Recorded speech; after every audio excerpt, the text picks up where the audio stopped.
back to Artists on Artists on Artists on Artists. This week, we talk to the creative forces behind the Netflix cooking show, Netflix is Eating Something. Netflix has a great, incredibly diverse and interesting stable of shows. From Netflix is Doing Something to Netflix is Singing Something. Now they're making a foray into food. And this show is certainly shaping up to be spicy. You've heard of Top Chef. You've heard of Is It Cake? But you have yet to hear of the wacky antics of Netflix is Eating Something. So let's see who will be chopped on the process block today. Let's listen in. Okay, I'm loving the craft services they have for us. Are you kidding me? Look Absolutely at this wonderful. stuff. Absolutely wonderful. Loving all the snacks here. They really put out a nice charcuterie, didn't they? Really nice stuff. Cheez-Its, trail mix, goldfish. Come on, I'm sold. I'm sold. Sold. Wrap me up. I'm sold. How many scallions would you give? Everyone knows on our show, Netflix is Eating Something, you rank something in scallions. How many scallions would you give? And we're off to the races. How many scallions would you give this beautiful charcuterie board? Well, speaking as myself and not as my sister, I would give this charcuterie board 8 out of 4 scallions. I would similarly give it 7 out of 4 scallions and 1 caprese, which means an extra star. Yes. 7 out of 4 scallions. And of course, everybody knows that if you give it 4 out of 4 scallions, that means it's bad. You can't set the actual number of the scallions there are because in cooking, you always have to have more than you need. So you have to have more numbers. So if you get close to 5, that's obviously the best. 4 is bad. And then less than means you're down or out of business. As we and know. a caprese is personality points. Yes. Wonderful. That's wonderful. the miscongeniality of the food world. Yes. Caprese is the miscongeniality of all food. Miscapresiality. Yeah. Yes. Nothing much, but a very friendly dish. Very friendly. Shall we go around and start? Shall we go around and talk about who we are? I give it 1 out of 10 scallions. Oh, there he is. 10. Thanks for showing up. I can't believe, by the way, he just showed up, by the way. He just walked into the studio. I'm late. I was riding my hog to the studio. It's the only way I get around these days. God, the life Mr. of a hog. Grumpy, always on his hog again. That's right. My name is Mr. Grumpy. I am a professional cook. That hog smells like sausage. Do you force it to smell like sausage? My motorcycle does smell like sausage. It's convertible, so you can cook meat on your motorcycle. And I've got a little hog in the back, which is fun. It's my pig. It's wonderful to see you, Mr. Grumpy. As we all know, I think we should start with you. I mean, people should know you, Mr. Grumpy. You are obviously, you're the CEO and creator of Dick's Last Resort, the restaurant where they're mean to you. And CEO, creator, and head chef for 30 years in the business. It's where I came up. I studied under one of the great French chefs, Jean-Bar Goudiard, for years, and he was mean to me, made me cry, and I learned the essentials of being a mean, grumpy chef. So the moniker Mr. Grumpy stuck. My real name is Jonathan Grumpy, but Mr. Grumpy is what stuck. And why don't you all shove it in your pie holes? Okay, we love that. Okay, and there's someone's selling his catchphrase. magnets. Someone's selling his magnets. Yeah, God, your if you guys magnets are crazy. Yeah, you can buy cha-ching, shove 40 it in your tote pie bags holes. added to cart in the shop. Exactly. Hey, you guys got to get in that business. I've been telling you, I've been trying to help each of you out, starting with your own magnets, but it doesn't seem to stick. Yeah, I'm a chef that's mean, that's got a lot of catchphrases, and I'm very memeable. People love my gifts. People love my little videos. Yeah, so that's me. I'm excited to be on this show. I'm really excited to see what the talent brings. I'm excited to bring out the best in people, and if they don't deliver, I won't be up to the par. I'm not going to be convinced unless it's good. I'm not going to be convinced unless it's top notch. I'm not going to just sit here and let people walk all over me. No, you got to bring your A game, and if it's B, you're out of here. A B is an F to me. So that's a little grumpy spiel. I wouldn't call it little.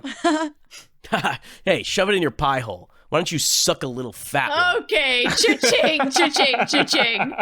I certainly don't like that magnet as much as I like the other ones. Suck a little fat one is a weird little magnet for me. I don't quite like it. Hey, it's what the people love, okay? Yeah, of course. I understand. By the way, I'm covered in tattoos. Anyway, continue. Yes. Well, I'll introduce myself real quick. I'm executive producer. I'm also a judge on the show. Netflix is eating something. My name is Oliver James, and you might know me as the winter clothing chef. I love to make clothes covered in winter clothing.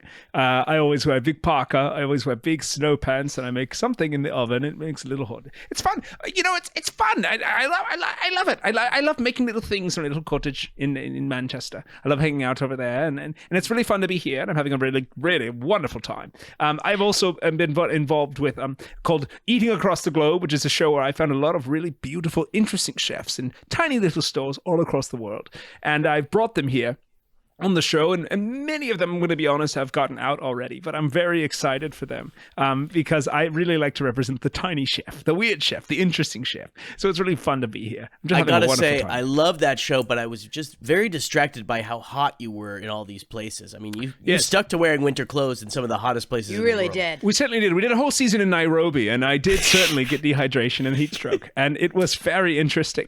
But your review of the hospital food they took you to after you got heat stroke was yes. some of the best television Fantastic. I've seen. Yes, and if you notice, here's a little Easter egg. If you watch the rest of the season, so that happened on episode 4. I went to the hospital, and episode 5 through 8 we still had to shoot. And when I went to the hospital, they got those big hospital scissors and they cut through my parka.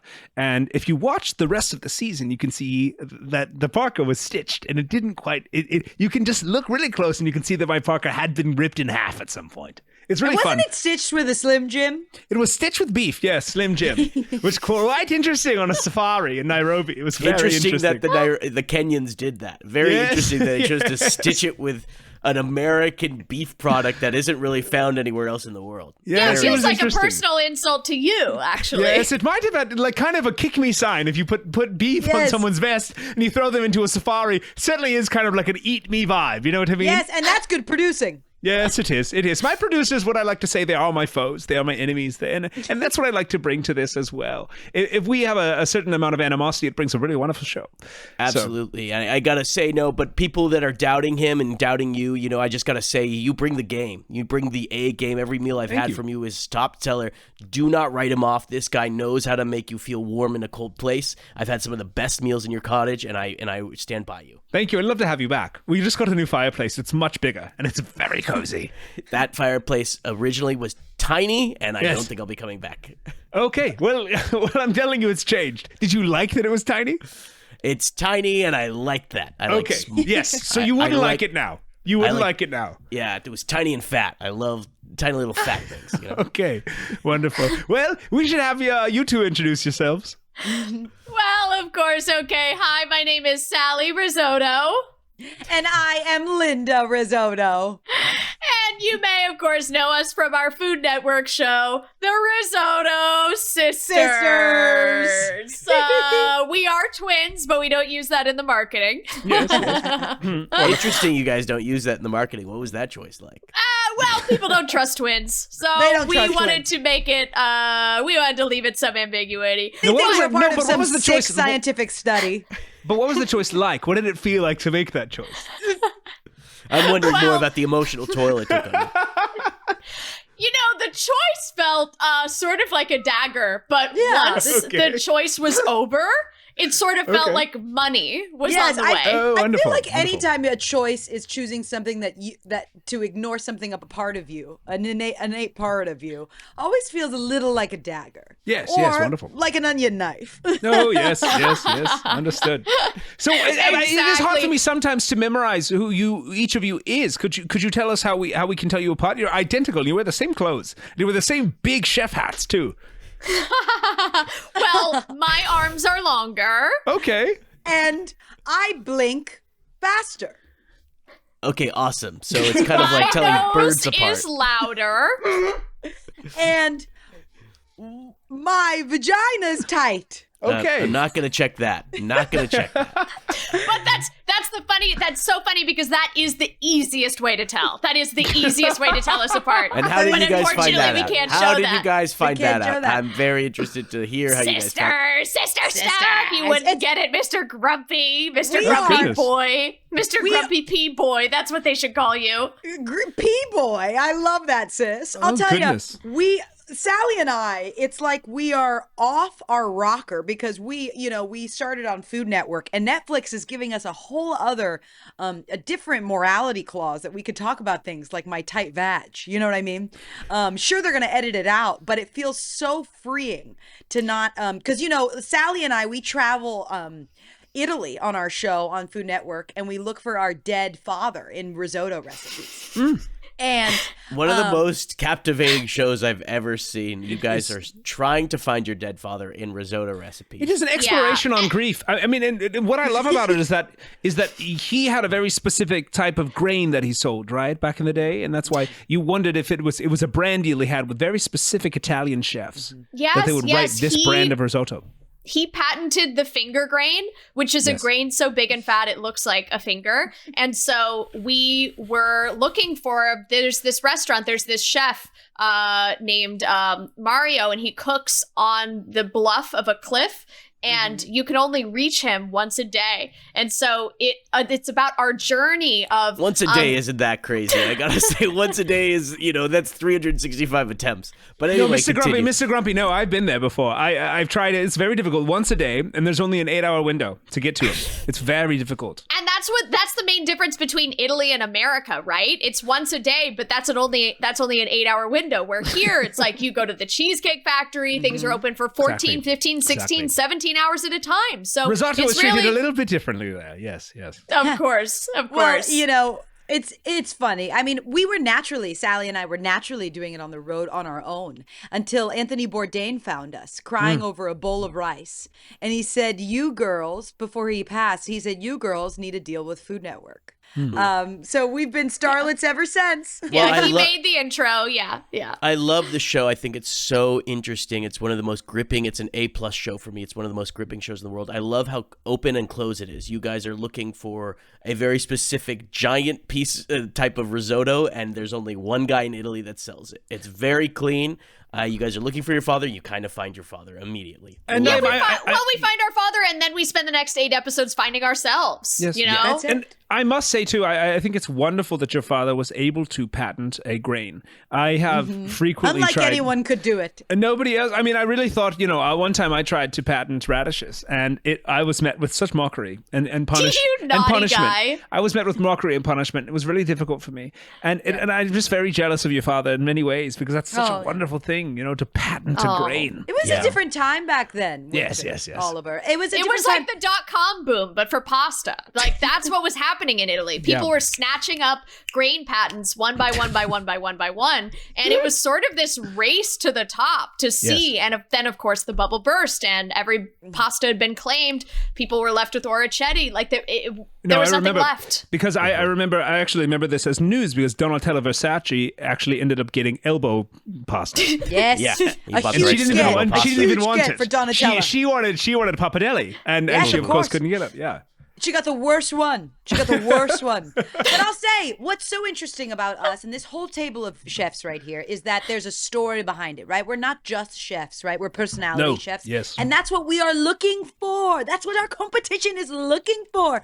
We are looking for the story behind the chef in Netflix's Eating Something. Yes, exactly. And we should get into, viewers are going to see on February 18th what this show has to offer. But what is this show? Why is this different than other shows? And I think it's exactly what my sister was saying. We are less looking for food and more looking for a story, right?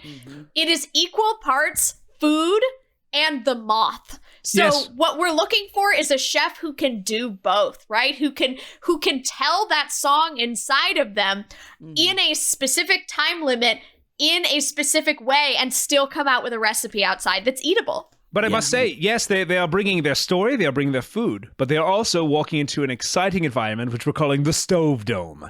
And it's very wonderful. We all love the Stove Dome. It's quite a set. The lights they move a lot. It's very Oliver, exciting. Don't forget, They're like Stove robots. Dome. They're all controlled by... The lights we don't really quite know what's happening in there. And we don't know how they do it, but the lights move around. Like they literally have minds of their own. I want Truly. you guys to picture Legends of the Hidden Temple final level. That's kind of the stove dome aesthetic. That's kind of the stove, but with robots. It's exciting. It's eccentric. It's so fun. crazy. And a reminder for everyone, it is the Stove Dome brought to you by Honda. We have to say that. It's Yes. the stove dome brought to you by Honda, and one of the stoves moves, and we don't tell you which one. And it goes up and down. So basically, just to run it down so far, every guest will come in and they will be having to cook a dish while telling a 10 to 15 minute moth-like story. Yes. But one of the stoves move around and they don't know which one it's going to be. And the lights are interesting too. The lights The are so lights interesting. are interesting too. And the important thing about the stove that moves is there is a challenge round where you got to go catch it, right? Yes. And Yes. if you can't get your food inside the stove by the time the touchstone chef reaches the finish line, which we'll get into the touchstone chef. of course, That's There's a a little- touchstone chef and there's a couple keystone chefs. We should also Different. we also have to say that the catching the stove is brought to you by one of our executive producers who is the executive producer of Wipeout.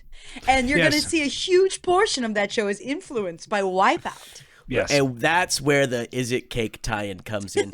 Every aspect of Wipeout might be also made of cake, and a part of it will be the Keystone players figuring out which item is food and which item is a bounce thing that you can use to get to the next level of the course. Oh, I cannot wait for you to see this one episode where this beautiful, wonderful Thai chef has to take a huge, huge pan full of this delicious basil dish, and he tries to jump on a big ball to get to the other side, but the ball ends up being cake and he falls right through. And it's very sad because this meant everything to him, right? This whole He was this a whole- refugee. It was He was a beautiful. refugee, He had yes. one of my favorite stories. Wonderful I story. was so sad And for him. we boy, lost did he him. fall into that red velvet cake. We lost him he into fell the in like red. a teardrop. It was crazy. It's It was crazy because wild. after you hear their moth storytelling round, the initial round, right?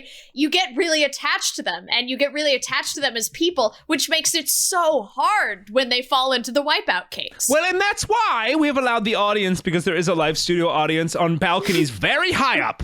They're very, very tall. Move too. And sort those of move Hunger too. Games, like the Capitol. They're a so little This high is up. such an interesting bit. aspect. We've kind Yes. of brought back the live studio audience, kind of like a Shakespearean, but high up. They have Yes. food items, and they can choose whether to throw or toss. Yes. A throw maneuver is an enticing one. You don't like your opponent, and you want to take them down. It's almost like throwing tomatoes. A toss is a helpful move. You can give them an ingredient they desperately need. Well, and in the case of our beautiful Thai man, right, we have the opportunity, the An audience. absolutely beautiful time. man. Gorgeous, symmetrical face down to a T. But what I must say 100%. also is beautiful that singing voice. the audience has the ability to use the cake claw, but they can only use it on one contestant. So we have a big claw hanging out right by the lights, and it grabs you out of the cake and it allows you to continue. And I do not think they use it for the Thai man. I don't think they liked him. I don't know why. But you have that ability as well. The audience is very important. Very important. It's very important. Very And important. The everyone audience. this show has a little bit for everyone because sure, this is what you see every week is like a wipeout type of obstacle course. But then every 4 weeks we have a simple cooking challenge where Yes. we're on a soundstage in Burbank, and then each contestant has to make a soup. And it's just a simple episode. And Totally, then we're back completely No changed. talking. No Yeah, talking no allowed. talking. No talking. Because It's that's a where we silent really get episode. to, yeah, that's where we really get to like we're gonna have the contestants. This is a little promo. They have to make an Italian wedding soup. Yes. And this is and here they are. They're going to be looking for the claws. They're going to be looking for the Honda, brought to you by Honda Stove Dome. But then it's just about the food. Mm-hmm. So And it that's, changes. I think, the beautiful dichotomy of this show is Beautiful. we're throwing these people, these chefs, these wannabe chefs, into an environment where they never know what's going to happen. And that is what I'm so excited for. We have 456 chefs competing for this title. So Yes. it's extremely fun. It's amazing. And we get a little tie-in with a fun game we love called Squid Game. Squid Game, yes, we love Squid Game. Yes. And that is weeks 12 through 18 of the show. And so we do take a little detour. It's sort of a cross promotion for the Squid Game reality series, so we have some bleed over, of course, which is the great thing about Netflix is there's so many people within the universe that you can work through. Yes. Oh, I cannot wait. Week 6, we get into the Suits challenge, where the entire cast of Suits comes out, and they try to make a brownie that looks like a briefcase. Mm-hmm. Yes, I'm really grateful we got the whole cast, and Megan's a dear friend, and I am making her private meals every day for the rest of our life. Because as a favor, I'm doing her a favor. She's doing me a favor being in this show. So really wonderful, and I love being able to use my professional contacts for this. You know, it's good, and I think it's good. And I don't think it's going to burn me. Thank you, Of course. I don't think it's going to burn me. I think this is going to be fine. You know, you I think love to be burned. I do love to be burned. Well, maybe. I mean, not on my parkas, but yes, I would like to talk as well about the cuisine. Every week we pick a different kind of cuisine, and it's a very interesting way we pick it, right? Does anyone want to discuss that? I mean, it's not just your typical spin a wheel, right? No. It's what one of us is hungry for. It's usually it. And it's boy, Spino, what do you want? So what we yes. do is we spin a wheel. It has one of our names, and then one of us just thinks until we land on the cuisine that we like. Yes. And the thing is, it has to be authentic to what you're actually craving at that moment. And you're hooked up to a lie detector test so that we know if you're lying about craving that thing. So this is an interesting part of the show that we weren't supposed to talk about, but we will. We can get eliminated if we're lying. As the judges. We as the judges and executive producers can be eliminated. We signed an oath. Yes, we did. This is the first reality show, even past food reality shows, where the judges can be eliminated. I'm not nervous about it at all. I think it's very fun. I think it's wonderful. It keeps us honest. And also, I'll say this. All 4 of us here at this table, I think I've eaten enough meals with everyone here. We all have dead mouth. I can eat Correct. a jalapeno covered in Sour Patch Kids, and I won't taste anything. So what I'm craving is going to be interesting. Yes. And, it's a nightmare for the prop department, of course, who actually, they describe it as a nightmare. I describe it as something interesting. Yes. They have to prepare for all scenarios of what we could crave, right? So they have to be making, Italian, Thai, Japanese, American, barbecue, they have to cover all of their bases so that if one of us tells our truth of, you know what, I'm craving Nordic pickled fish, that they can honor that request, right? Absolutely. The lovely cuisine of Nordic pickle fish, the family, there's just so much you can do with that. Yeah, what's your take on it, Yes. Yeah, For me, I'm so excited to see what some of the chefs do.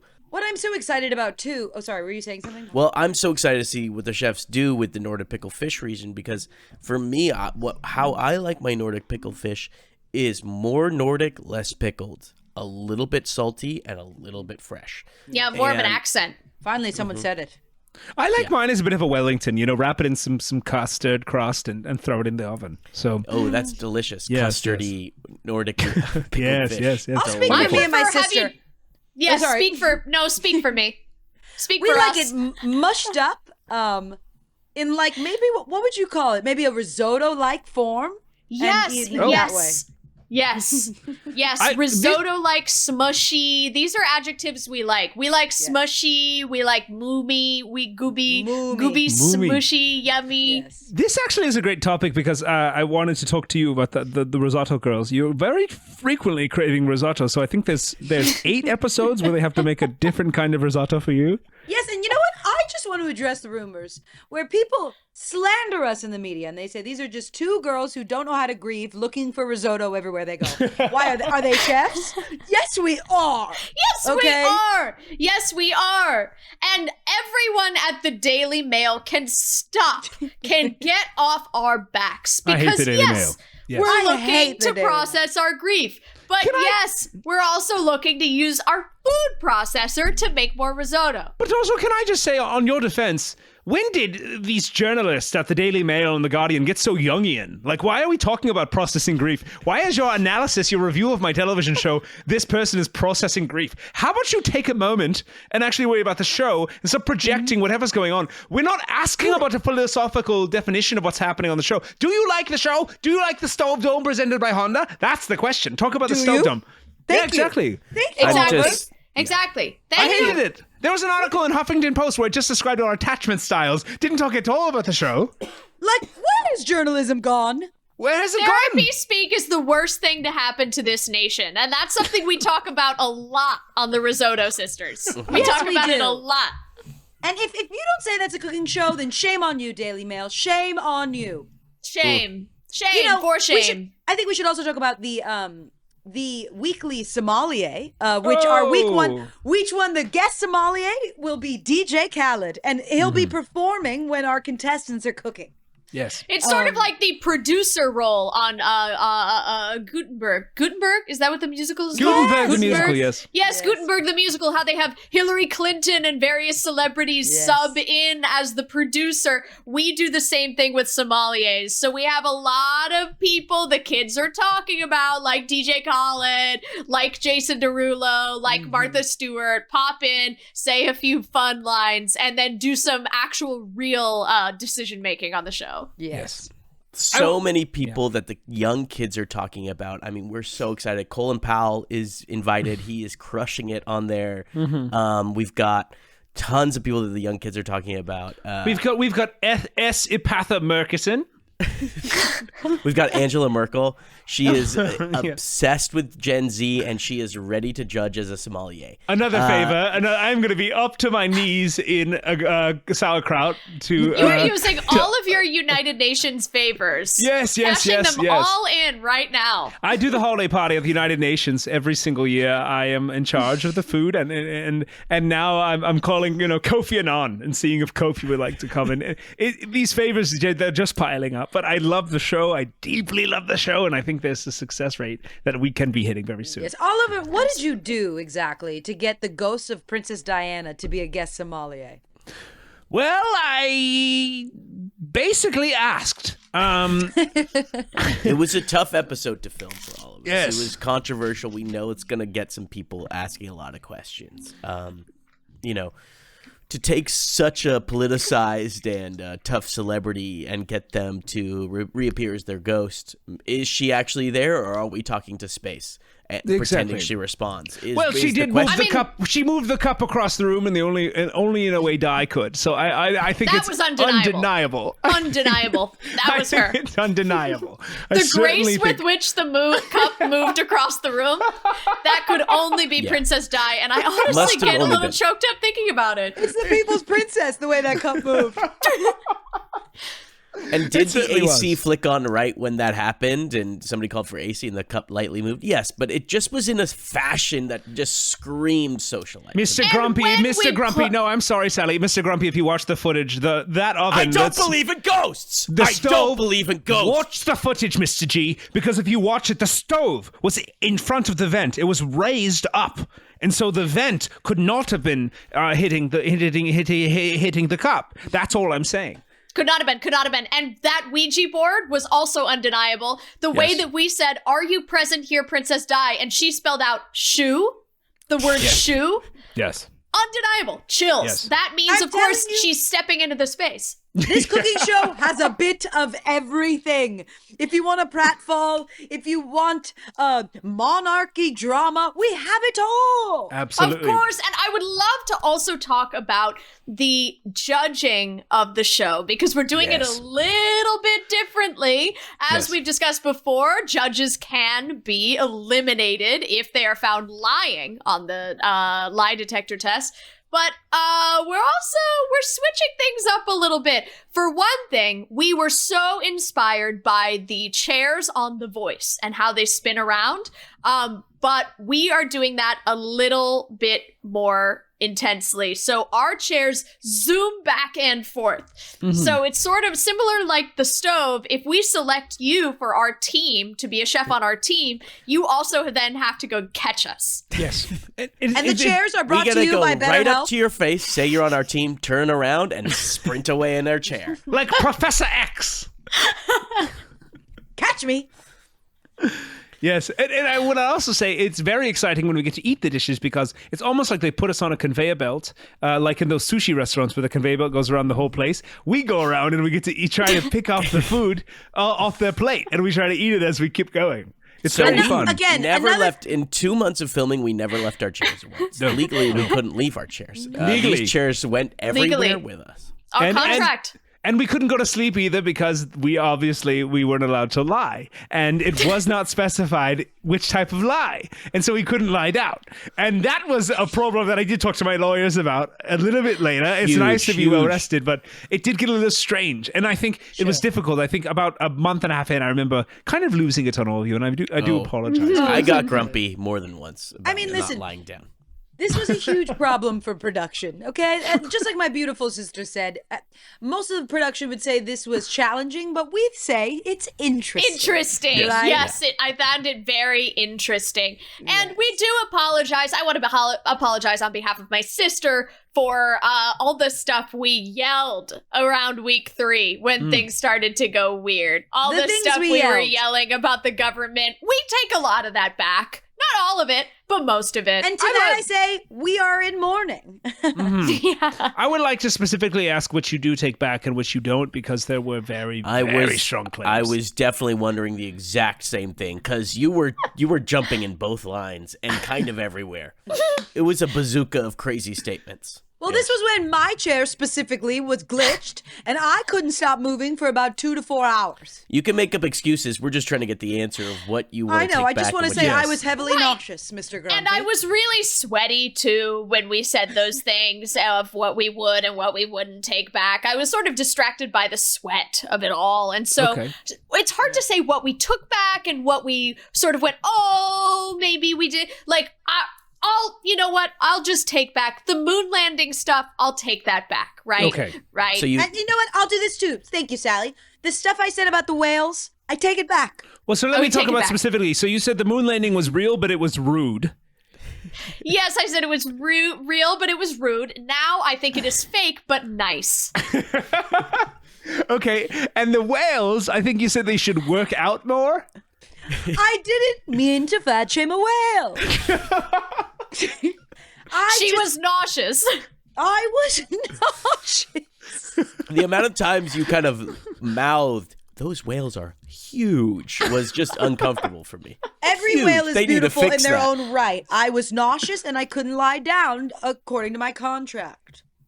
Okay. Yeah, so I think we can all agree we endured a lot as judges, but I will Certainly say did. it made our sleepovers a lot more fun. Yes. I mean, at least I wasn't Mr. Grumpy.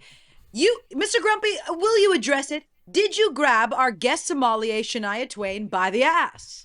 I didn't grab her by the ass. I picked her up by the ass. There's a difference. No, there Okay. not Mr. Grumpy. Grabbing by the ass is some sort of suggestive I want to hook up with you. Picking you up by the ass is a proof of how strong I am. That I can pick was you up crazy just by strong. bare cheeks. It was shocking to watch because she said, "Let's go, girls," and you almost like you were possessed by something.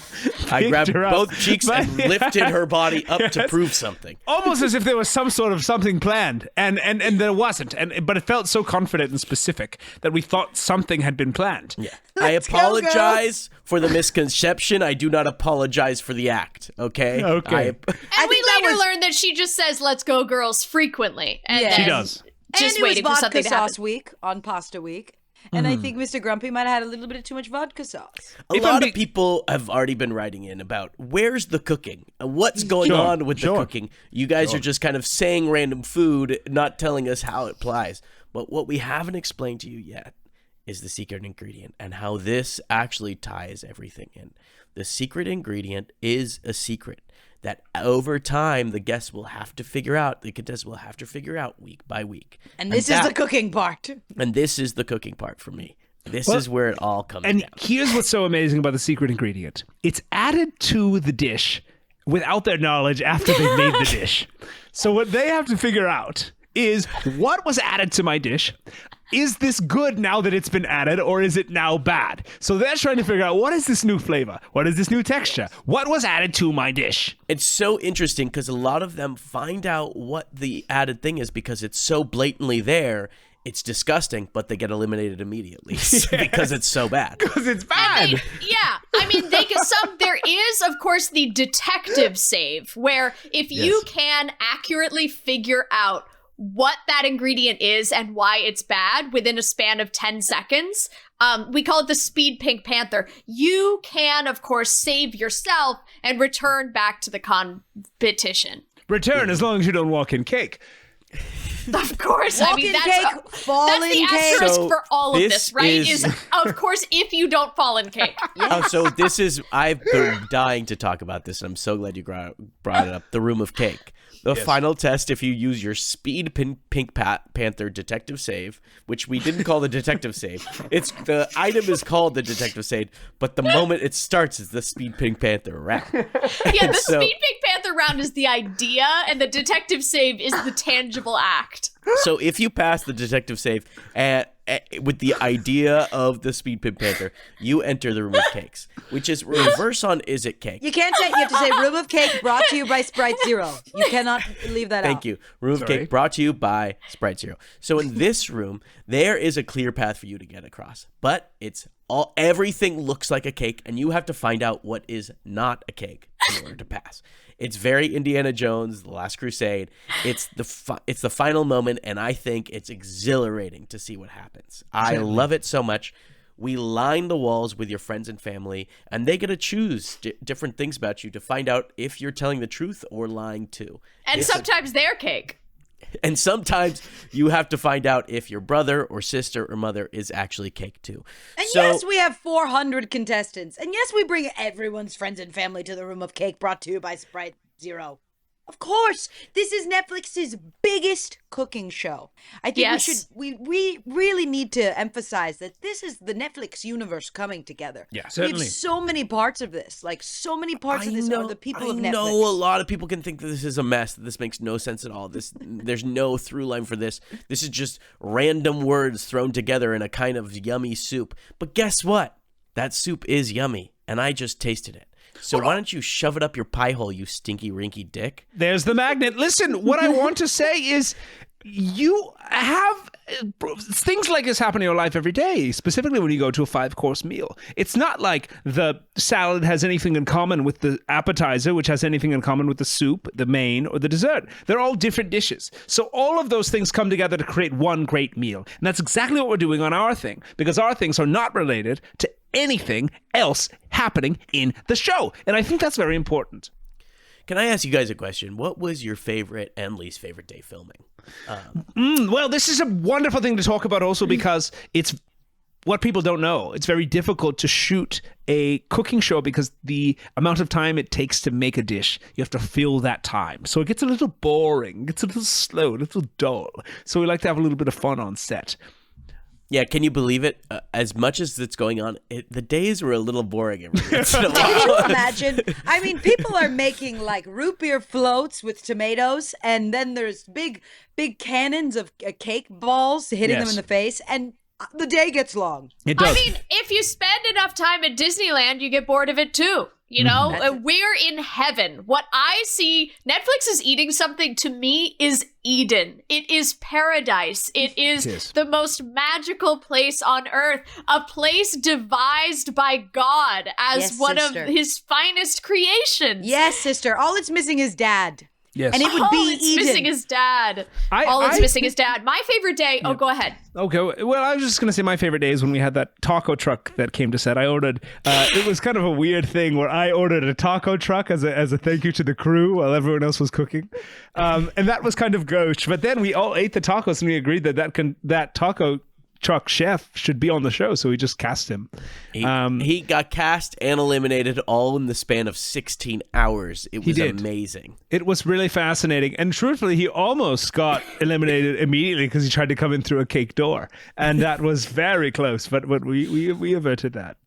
Yeah, sometimes we guide the contestants we like a little bit. We do. People are accusing us of pushing people into cake, and that's simply not true. If I lie, I'm fired. So you know that's the truth. But That's the truth. Our arms are far away. We are on moving chairs. Yeah. You'd I be able simply to can't see a push chair someone. run into somebody, knocking them into cake. You'd be able You'd to see see it. And we have cameras all angles. You'd see it, hun. That's Honey, why I'm you'd sick see of it. these rumors. They need to die. I'm actually done with these rumors. You'd see if a chair was knocking somebody into cake. So let's bury it, Daily Mail. we have Let's drones, bury it. Deary. Daily You'd see it. We Mail. have drones. Daily Mail, go eat a fat dick-covered risotto and go home, Daily Mail. Absolutely. Daily Mail is accusing my love language as gift giving. And I say, stop talking about that, Daily Mail. That's not your business. Oh, yes. Daily Mail, it's not your business to know if I'm looking for my father in hummingbirds or not. Daily Mail said not I was an INTJ type of leader. And I just want to say that's fucking bullshit. That's absolutely fucking bullshit. I am an EMFP for sure, and you can suck my big old load with a straw. Magnet. TM. Yeah, the Daily Mail said I had ADHD, and I think it was just a ploy to get me Ritalin. I think they want me on Ritalin for some reason, and I don't want it. I think they're lying. I think they're lying. Yes, they published a script. They published a prescription. They sent me they said they called me. The Rite Aid kept calling me and said, your prescription is ready. Do you want to come pick up your Ritalin? And I had to say, no, I'm being pranked by the Daily Mail. They really want me on Ritalin. Because they want to see a woman fail. Oh, God. That was, I think, the first time a published article turned into a prescription for someone. Because I think it was the who first time. reported on it? The Daily Mail. You cannot trust them. You My cannot trust favorite them. day on set was when we did the episode, Is It Blake? Where Blake Sheldon came in and a bunch of his doppelgangers came in and they all tried to help cook, and you had to guess which one of them was Blake and which one of them was a background actor. Yes, You and know these haven't- guys. You know these guys. haven't You've seen them everywhere. lived until you've seen an army of Blake Sheldons cook a souffle. Well, Yeah. well, might I add. Really good. They became a Quite contestant. well. Yeah. They, as a unit, became a contestant at a certain point. Yeah, which was they moved as amazing. one. I mean, these are such good memories for me. I think we can all say our hardest day maybe. I don't know if you guys agree. I don't want to speak for it, but for me, it was when the Greek, beautiful old Nona chef made some of the best beans I've ever had in my life. The best bean dish, but then guessed wrong for is it shark. And she That was chose a shark that was real instead of a shark that was made out of meatballs. Yes, the secret ingredient was a meatball shark. And I think that was really hard for all of us because she guessed shark because she was tasting shark. And it was a meatball show. It was a meatball shark. And that was really hard. And I am always wondering why she tasted shark when it was she should have tasted meatballs. I Oh, will never meatball understand shark. the Greeks. I'll never understand older culture. But it's what she tasted. It Yes, was I heard. so I sad. heard. NPR's coming out with a crime podcast called Meatball Shark. Yes, yes. In 4 parts, and I've declined interviews, as I hope all of you did as well, because we weren't a part of that. I wasn't a part of that. I'm That was a speaking hard on day it. I'm set. speaking on it. Oh, But you are, Oliver. I do think Meatball Shark is a completely unrelated story to our show. What I thought Meatball Shark was about yes. was a shark attack off the coast of Meatball, Italy. That seemed nefarious. So you guys were asked to speak on it. Oh, that makes sense. No, they were asking a lot Oh. of questions and I didn't know it. So I think they were confused. I think they heard us. I think they saw They heard hashtag us Meatball talk- Shark on Twitter, and then they came to me. But I bet they're not using me because I certainly wasn't talking about that. You must This have. seems like just an SEO oversight, a little mix-up, a classic sort of Frasier Yes. situation. Feels like an we associate talked about producer it. mishap. Certainly does. Okay. Oh well. Oh, can we talk about what the winner wins? I know we can't reveal the winner, but I think it's a very exciting prize. I mean, a very wonderful prize. Huge, A huge, couple of prizes, huge. actually. It's a couple of prizes. One, a La Crusette set, which is very nice. Amazing. Of course, A beautiful of course. spice rack. A beautiful spice rack. All the spices you could think of. All 30 spices you could think of. Even the evil ones. We have some evil spices in there that we had a satanic priest bless. and Yes. provide with that certification that this Another guest spice Oliver is got mean. us. Yeah. Yes, I did. Yes, that was quite a favorite. The UN rep Satan Yes. to Satan. Yes, to Satan. hell. Yes, he is the UN rep to hell. Yes. I guess we're kind of bearing the lead. The big thing they got that everyone gets. Say it. If you win, Netflix is eating something. You get your own restaurant space in the one and only Harvey's Casino in Lake Tahoe, Nevada, right next to Lisa Vanderpump's Wolf restaurant, which is opening very soon in Lake Tahoe. It is the heart We buried of the lead there. foodies. It's the heart of industry. It's an amazing location, population about 10K. You're going to be having the time of your life if you win. This is an amazing, amazing opportunity for these chefs to get Lake What- Tahoe is the future of America. It is, if you're not plugged into the industry, it is going to be the next New York City. Yes. It really is. And the amount of chefs that are moving to Lake Tahoe to start Michelin star restaurants, start them with the Michelin star before even they open, is huge. I mean, it's a wonderful thing that's happening in Lake Tahoe. Yes, Michelin just released a list. They said, we're giving these 5 chefs Yes. 3 Michelin stars. 2 Yes. Michelin stars? 3. I think The most. Yes, it's 3. it's another Squid 3. Game type of thing. Yeah. 3 Michelin stars before they even open. Good luck. Yes. And they gave them. And these chefs, to be honest, have gotten a little lazy. I've seen some of them. Some of them were like, "Oh, I'll just do a pizza pop up from my living room," and you're like, "Well, that's not quite right." I heard some rumors of a Pop-Tart remake. Oh Restaurant. my God. My For me, God. the Michelin star has died. Stop For me, the Michelin reheating star has died. Pop-Tarts. Stop I mean, reheating You Pop-Tarts. put It's anything not in food. bread, it's not a Pop-Tart. It's not a honey. Pop Tart. Honey, croissants came before Pop Tarts. It's a croissant of Yes. anything. It's Yes. a pain You know de what else? chocolat. If that's the definition of a Pop-Tart, then I guess a Milky Way is a Pop-Tart. Because that's bread around it. Yeah, bread sort of around something. Mush it up and make it a creamy rice and then call me. That is a very And compelling then argument. Call me. How about that then? How about that then? Can I ask a quick question? And unfortunately, it is not related to what we were discussing. I noticed kind of lightly that Sally and Linda, your last name, Risoto, is spelled differently. And I wanted to ask if there was a story behind that. Because I'd never seen it written like this. Well, unfortunately, we are hooked up to our lie detector machines right now, so I can't. We're in it in post. We So shut I down can't production weeks lie. ago. I can't lie. We have different fathers. And so the father that we were searching for, well, he's neither of our fathers. You're gonna he's learn it sort in of- season 2 of the Risoto Sisters Find Papa. Exactly. He's Is an that why amalgamation. things always tasted different for you guys? Where you would say, "This is getting closer to my father," and the other one would go, "I don't know. It feels so different from what I remember." Yes, That and is another part of the show is we would taste how close we were to our father based on taste alone. So we would taste it and go like, I think we're west. I think we're getting colder. And I will say the Daily Mail wrote articles saying we were disorganized personality traits because it looked like we were making a show that'll never find the climax. And we just didn't know.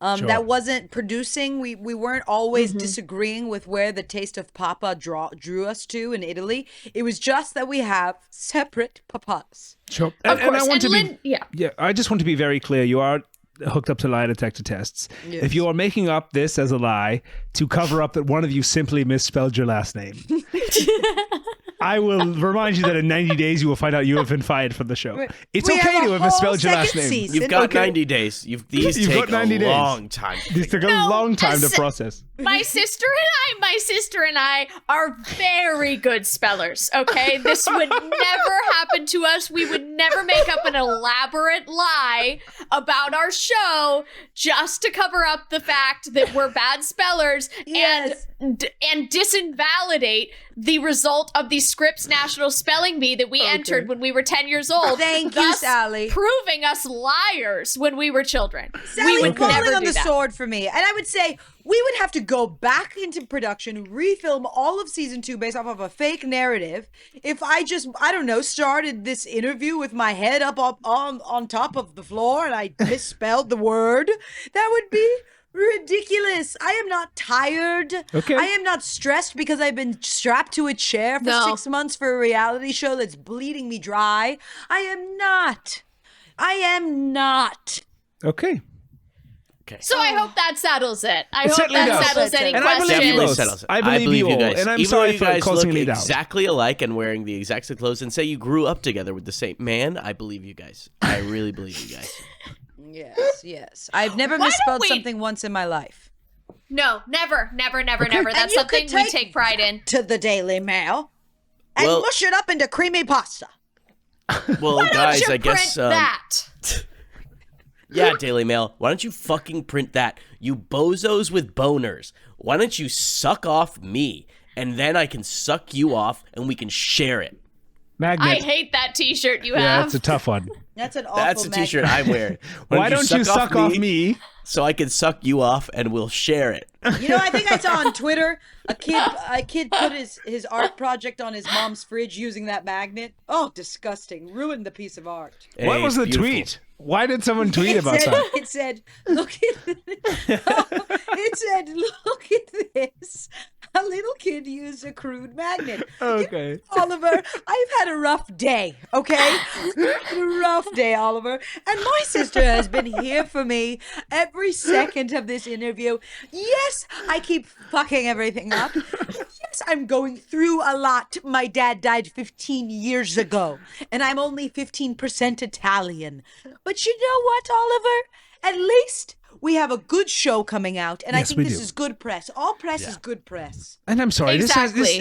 This hasn't been very cozy of me. I'm so sorry. I think I've been agitated, and I really apologize. I didn't mean to get in anybody's business. That's not what I was No, doing. it was. I know what your trigger was. It was that the whales were fat shamed, and I know you came to defense for the whales. And I did kind ever of since- unravel since then. I think that's the moment I kind of snapped. And I said I didn't mean what I said about the whales. I know, and I'm gonna read the Daily Mail to see the reasoning behind why you said that, because I think they're gonna have a great analysis. But I was if you upset when believe I that heard it. analysis, Oliver, I don't know where to begin with you. Well, guys, it looks like we're coming to an end here. They gave me the trailer for the show. Do we want to just play it? Oh, fun! Let's play the trailer. Yeah, let's. So let me just here we go. This is Netflix is eating something. In a world where there's 500 plus chefs. Hi, my name is Stephanie, and I come from Utah. I'm Jeremy. I come from Utah. I'm Sissany. I come from Park City, Utah. These chefs find themselves competing in a game of cooking unlike ever seen before. Welcome Oh, no. to the This was cake. Stove Dome. Let's go, girls. Ow! They'll be cooking. Oh my god, I burnt my hand! I burnt my hand! I'll never get back to Utah like this! They'll be falling. Uh-oh, I'm falling into a big brownie covered in cream cheese. Nope, I'm that's falling act- into a floor of lava. Oh, wait, it's cake. And there'll be storytelling. When I was a Okay, kid, let's back up. when I was a kid in the Philippines, I lost my parents and never found them again. And that was the beginning of my life. But And it there wasn't I the beginning of my was struggles. in the hospital. My father hooked up to an EKG machine and my mother hooked up to an IV tube. And I was a little sweaty. Okay, let's back up. The year was at the back 1941. of my head, the gun in the back of my pressure point, ready to pull. And what comes out? Nothing but mozzarella.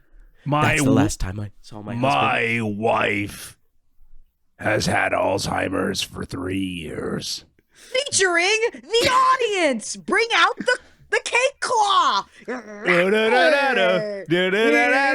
no, Sir Claw has taken me. Thank you, audience. Time to go back to Utah. I think I'm craving, I would say, chocolate. Oh no, I'm being punished because I'm lying?